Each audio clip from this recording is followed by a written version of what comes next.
మహిళలు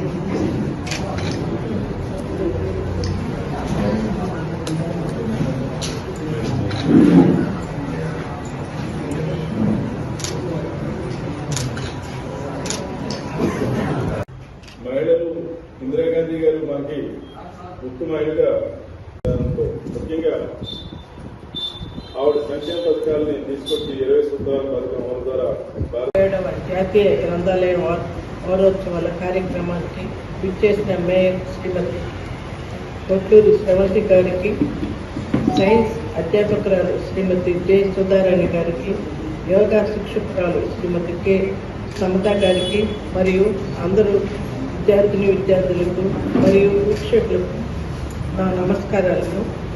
సమాజం పురోగతిలో గ్రంథాలయం ప్రాముఖ్యత మాటల్లో వివరించడం అంత తేలికైన పని కాదు. గ్రంథాలయాలు ఆధ్యాత్మిక, విద్యా, సాంస్కృతిక వికాసానికి కేంద్ర స్థానంగా ఉన్నాయి. మహిళల పురోగతిలో కూడా గ్రంథాలయాలు కీలక పాత్ర పోషించాయి. ఇవి మహిళలకు విద్యా అవకాశాలు ఆదరించడంలో, వారి ఆత్మవిశ్వాసాన్ని పెంచడంలో, సమాజంలో విపక్షాల అవగాహన కల్పించడంలో అద్భుతంగా ఉపయోగపడ్డాయి. ఈరోజు ఇందిరాగాంధీ జన్మదినం. వారు కూడా చిన్నతనంలోని పుస్తకాల పట్ల ఆసక్తితో గ్రంథాలయాన్ని సద్వినియోగం చేసుకున్నారు.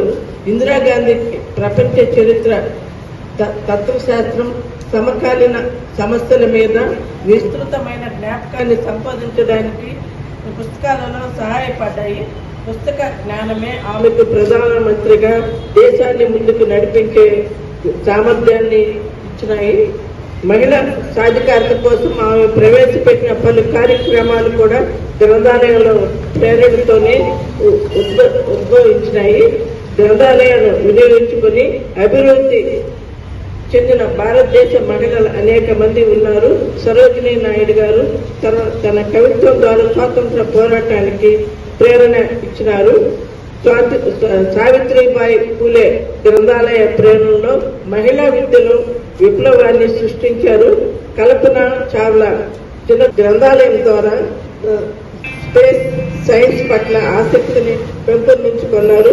కాబట్టి ఈ సందర్భంగా మనం గ్రంథాలయాల ప్రాముఖ్యతను గురించి, వాటి అభివృద్ధిని సహకరించాలి. నేటి విద్యార్థులకు పుస్తక ప్రేమను పెంపొందించి సమాజాన్ని విజ్ఞాన మార్గంలో ముందుకు నడపటం మనందరి కర్తవ్యమని భావిస్తున్నాను. ఈరోజు 57వ జాతీయ గ్రంథాలయ వార్షికోత్సవ శుభాకాంక్షలు కూడా మీ అందరికీ కూడా తెలియజేస్తున్నాను. గ్రంథాలయం అన్నది పుస్తకాల సముదాయం మాత్రమే కాదు, గ్రంథాలయం అన్నది క్రమశిక్షణ కూడా నేర్పించే ఒక ఆలయం అని కూడా తెలియజేసుకుంటూ, ఆ రోజుల్లో మేధావులందరూ కూడా పరిశోధన చేయడానికి సమాచారం కావాలంటే గ్రంథాలయాల నుంచి వచ్చే ఆ సమాచారాన్ని సేకరించుకునేవారు. కానీ ఇప్పుడు ఈ రోజుల్లో మాత్రం ఫోన్ ఇంటర్నెట్ ద్వారా ఎంతో వేగవంతంగా కూడా సమాచారాన్ని తెలుసుకుంటున్నారు. కానీ ఇంటర్నెట్ ద్వారా కూడా తెలియనటువంటి సమాచారం ఇప్పటికి కూడా మనకి గ్రంథాలయం దొరుకుతుందంటే గ్రంథాలయాల ఒక ప్రాముఖ్యతని మీ అందరూ కూడా తెలుసుకోవాలని తెలియజేస్తున్నాను. చరిత్రని తెలుసుకోవాలంటే గ్రంథాలయాలకి రావాలి.